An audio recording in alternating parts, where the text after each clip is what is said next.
guys, welcome back. My name is Juliette Stapleton. I'm a Visibility That Sells Strategist. Today I'm bringing you someone quite special with an interesting story. I want to introduce you to Jenn Robbins. Jenn Robbins is a conversion copywriter and with an amazing personal brand. So Jenn, welcome to the show.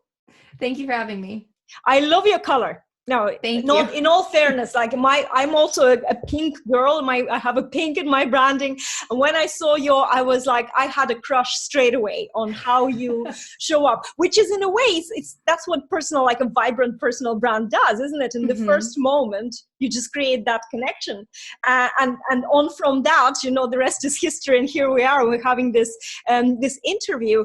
How have you always been that sort of like a front of whatever you do as a personal brand? How did you come to be like this vibrant person? Yeah, no. I mean, when I started my business back in 2011, I had the most boring basic brand. I just threw out, I called it J Bryant Creative because at that point my last name was Bryant and I wanted to sound professional because I was just getting started and very much had that imposter syndrome. So I was like, well, if I make it sound like I'm an agency, then people will respect me, right? I had exactly the same thought. Oh my God, it's insane. And it comes from in the imposter syndrome. You're sort of like, who am I working here in my home office? Right. You want to be taken seriously. And so that's what I did. And I left it that way for years. I mean, I think until it was 2017 is when I finally rebranded, and it never felt right. I would try to rebrand it, and I went through different color palettes, and my first one was terrible that I did myself. It was just this weird font with a typewriter because I was a writer, and you have to have a typewriter in your first logo if you're a writer. And so kind of over the years, I tried different things and nothing ever felt right until it was the summer of 2017. And I had this realization, maybe it's 2018. It's all running together now. But I had this realization that I could just be my name. I could just be me. Because I had a blog on the side. I was kind of trying to develop a brand, a personal brand, but nothing ever felt right. And then I was like, oh, I could just be Jenn Robbins. Because I've always gone by Jennifer, but to me, it became Jenn Robbins as the brand, right? It's I'm Jennifer at home, but it's Jenn Robbins is the brand. And that I worked with a brand specialist. And so she helped me kind of design it. And my brand is pretty simple, but it is it's hot pink, black, white. It's kind of simple, but it allowed my personality to come out more to kind of be me. And I was able to kind of step up and lean into that. And that's when I started doing podcasts and not worrying about going live and just being able to be me. And that has completely revolutionized my business. I love this story because I can relate 100%. In fact, my big rebrand happened in 2017 as well, when I finally, after a very long engagement, we got married and my name changed. So I became Juliette Stapleton, and it just clicked. Everything that year just clicked. And it's amazing how sometimes, even such a thing as the name, how you present yourself. And I don't think that there is anything inauthentic about it, but it allows you to create this vision of yourself. It's still totally you, but it opens up the confidence and everything is just like a channel for this amazing energy. And it's interesting for women too, because we have that name switch a lot of times. I mean, not everybody does, but I got married in 2014. So my name switched then, but I didn't feel like that person yet, if that makes sense. Because I mean, if you were engaged a long time, then I think you had time to maybe get into it. I had about a year engagement.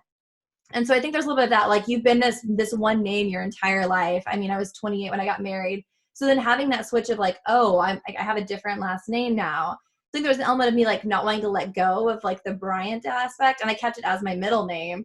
So there's an element of that. I think women have that in particular. I know a lot of people, once they get married, they struggle with, do I keep the name I had? Do I switch to a new name?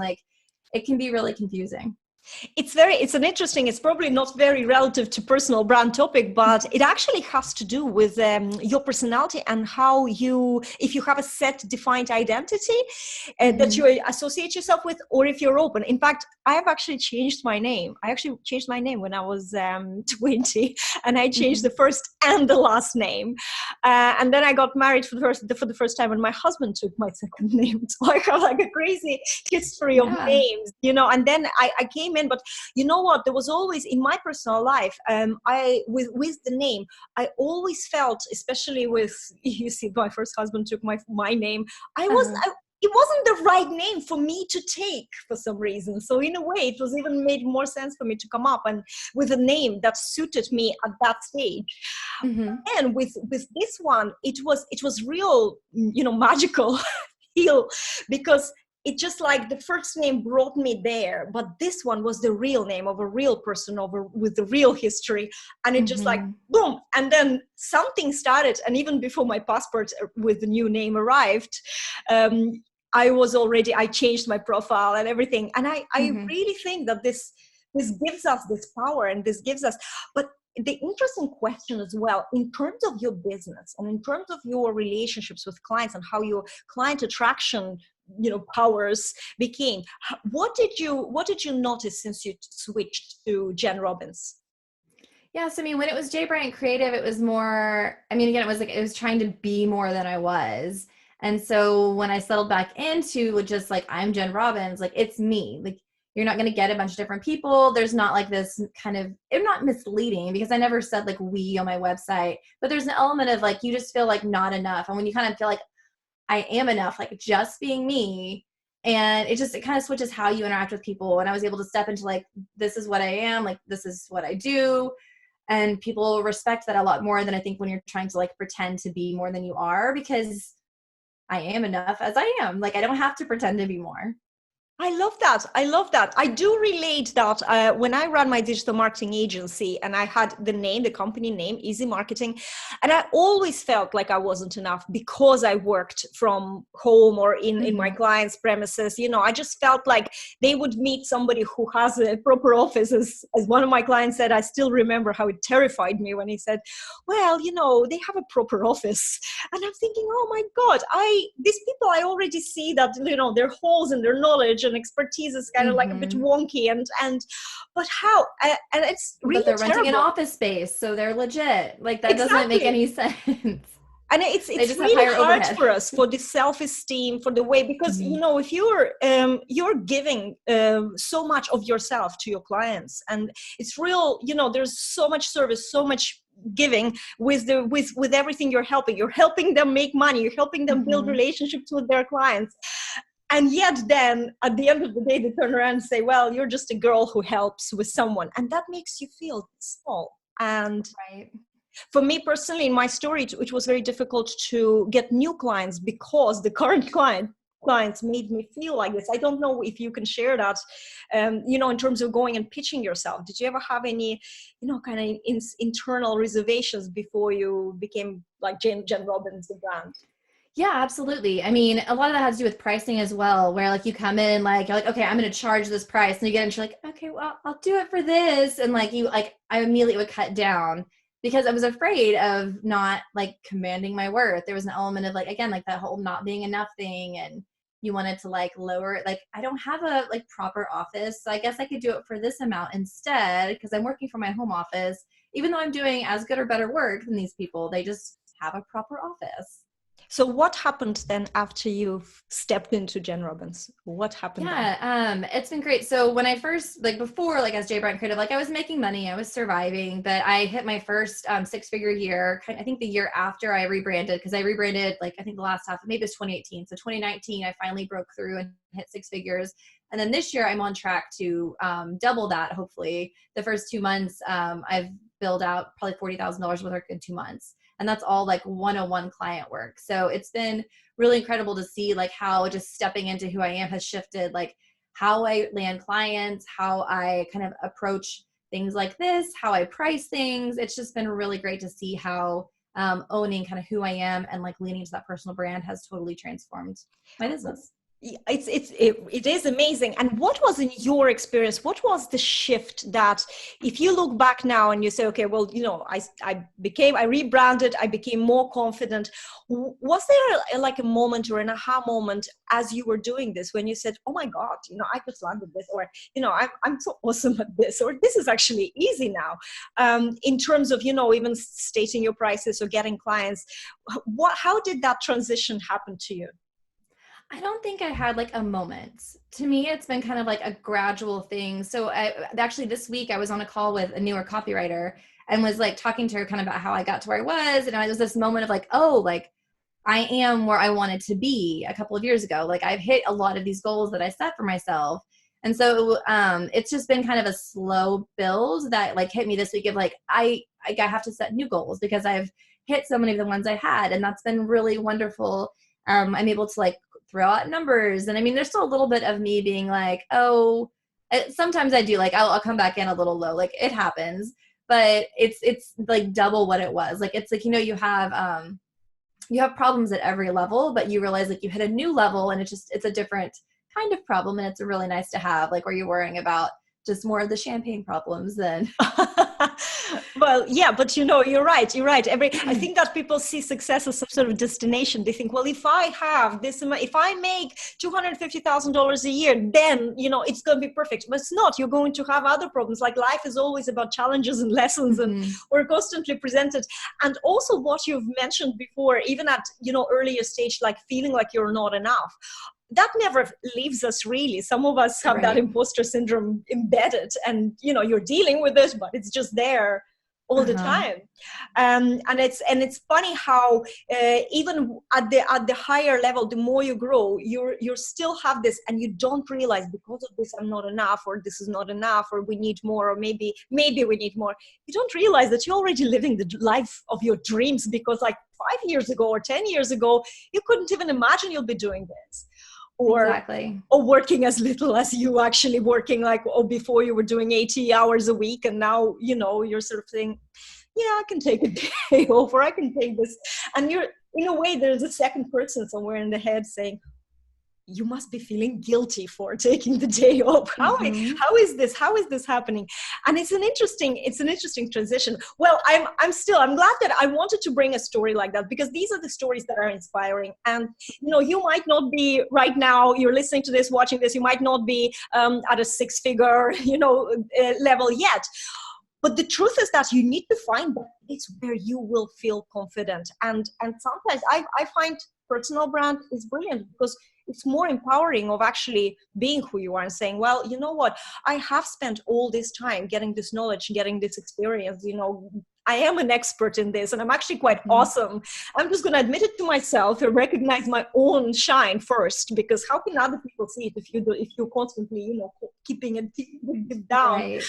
And so then by recognizing yourself, then you can step into that actually a powerful person who you always have been. We were just hiding it, I think. So I have a second question now, or kind of a different angle now. So with the whole, you started as a copywriter or writer, and now you call yourself a conversion copywriter, which I love. You're mainly focusing on building sales funnels. Is that... Right. So conversion copywriting is all about driving people to a goal. And so I do that like through driving people through sales funnels. I have different levels. So you have like your initial funnel, which is, I consider a list building funnel. So that's brings in with a quiz or your freebie with the goal of getting them on your list and then nurturing them. Because to me, a funnel is all about automating relationships. It's building a relationship authentically through automation. Because you can't personally one-on-one reach all of the people that you want to. So you bring them in through a funnel, and then you kind of grow those relationships, and then you can move them into a full like sales funnel where you're launching a program or a one-on-one. But it's all about kind of bringing them in and then showing who you are. I'm all about funnels with feeling. It's very authentic. You don't have to be a bro marketer screaming at somebody through a Facebook ad in front of a Lambo. Like, it's all about like bringing people and giving them real value and showing them who you are and like why you're good at what you do by providing them value and just being real. Like, that's all about like the personal brand comes into that too. Like, you want you to come through that funnel. It's not like automated of like, this is what I'm offering. This is exactly what I do. Buy my stuff. And no, it's like, it's providing value. It's that relationship. I like having emails in the sequence where you like hit reply. Like, one of the things I like to do is like, I say, let's play a game in like my second email. So it's like these are my 2 truths and a lie. Hit reply and tell me like which one you think was true, or I'll play it back with you. And so I've had a lot of people get back to me with that. Like, they like to like interact with you. And that's what it should be about. It's not about just selling some $27 upsell. It's about building a relationship. I absolutely love it. I actually agree, because I do often ask in my emails, to reply and share something with me. And yes, okay, out of thousands of people on the list, not all the 1,000 people replies. Of course not. And sometimes people who reply, they might not be your ideal clients, but that's not the point. The point is that, first of all, they are reacting to you. They're taking time. So that means that whatever you're doing is powerful. There might have been somebody who didn't reply, but they felt the same. They just didn't reply because life interferes, and we don't necessarily always engage, but we feel it still nonetheless. I think that with the whole terminology, sales funnel, a lot of people they really do think like click funnels, or that it's just some sort of like a checkout or something, and they're not thinking about that the funnel, sales funnel, this is the building of relationship. This is from a stranger to someone you deeply trust. Right. And they don't realize you have a funnel where you realize it or not. Like, it might be a very leaky, terrible funnel, but like if you have someone like coming in through Facebook, like you have some way of making people become your clients, or you wouldn't have a business.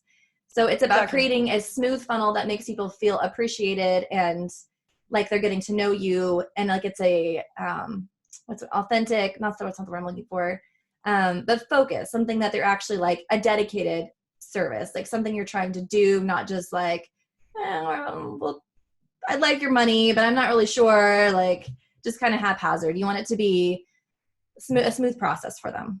So basically what you just said is that it's very interesting.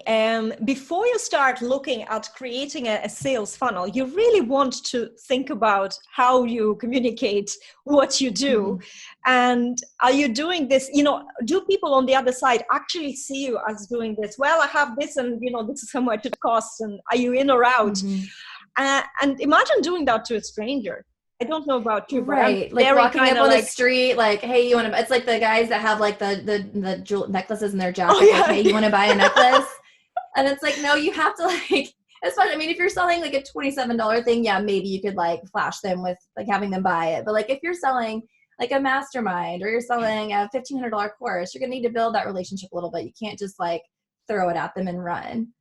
That is so true. So guys, basically what we're trying to say to you, before you start thinking about funnels, making money, anything, first, it's the relationships, because, it's like the guy that comes to you and sells, usually when, I absolutely hate the fact, even though I do understand everybody has to make money somehow to survive, but I hate the fact that I'm on holidays, I'm sitting somewhere, I like al fresco dining, and all of a sudden every 5 minutes somebody comes in and selling me watches, beads, whatever it is. That is just so off-putting. It would put me off so much that I would compromise the experience of dining al fresco that I absolutely love, and go and sit inside somewhere in the dark corner. Right. And that's why a lot of Facebook ads are becoming like so ineffective, because if that's all you're doing is selling, that's like people don't want it. They don't even look anymore. But if you're offering them something of value, and I mean, they don't love freebies necessarily either, but something of real value, that's going to be a lot more effective than just like you said, just flashing and running. That is so true. So the personal brand, well, we are talking about the personal brand, but actually the word personal, it just transcends. For me, business is with people. If you're teaching, if you're helping people in your business, whatever you're doing, if you're working with people, which normally you do, right, it's a personal touch that makes a huge difference. Even huge companies who are selling products, and you would think that they, it's all transactional, there is still, the more personal touch they add, the more results they get. I remember maybe it was last year, a couple of years ago, Coca-Cola had this campaign where they had personalized bottles with the names. And you would think that is just some sort of like a little gimmick, but I've seen people loved it. Yeah. Yeah. And also you have companies like Apple that like get a little more like interactive. Like I bought a new computer recently and I got like 4 different emails from different people like within Apple. Like if you need anything, let us know. And like there were actual people that like I could pick up the phone and call. And that makes a big difference. That's what people are obsessed with Apple. Yeah, I do believe so. And even though I don't take soft drinks, I have to say, I kind of felt like, there's no Juliette on these bottles. Right. I felt like it was a FOMO, definitely. I felt left out. So as a Jennifer, I definitely found the bottles. Well, yeah, you're lucky. Very common name. Well, you know what? And I probably would have bought a bottle if there was a Juliette, and I would have drank it, even though I don't. This is the power of the personal touch. Right. And when we have that angle with whatever we're doing, and especially when we're building the sales funnels, we just really have to customer experience of, experiencing you and deciding if you're the person to guide them further or help you with something. That personal touch is absolutely key. So, Jennifer, Jen, thank you so much Jenn Robbins, thank you so much for being my guest today. I want to, if somebody wants, fell in love with you, you are you have this bright, attractive personality. I'm so glad that you are using your personal brand because it really suits you. If they want your help, now you're the woman for them to help build that experience and that sales funnel. What do they do? Where do they go? Head to jennrobbins.com. That's Jen with 2 N's and Robbins with 2 B's. You can find out information there. I have a quiz on there that you can take to find out which sales funnel is right for you. And then on social media, I'm the Jenn Robbins, all the places. That's brilliant. Actually, that's a very fun quiz. I was a Cheshire cat. Oh, thank you. That's one of my favorites. I kind of liked. It was my favorite character. And, anyway. So, Jen, thank you so much for sharing today. And your story is wonderful. And all the best this year to crush it even further on as you're on that big roll. Thank you. Guys, we will be with you next week with another episode of Show Up, Stand Out. And for now, focus on that personal touch. Build your personal brand. Show up fearlessly and stay visible. And see you later. Bye. Thank you.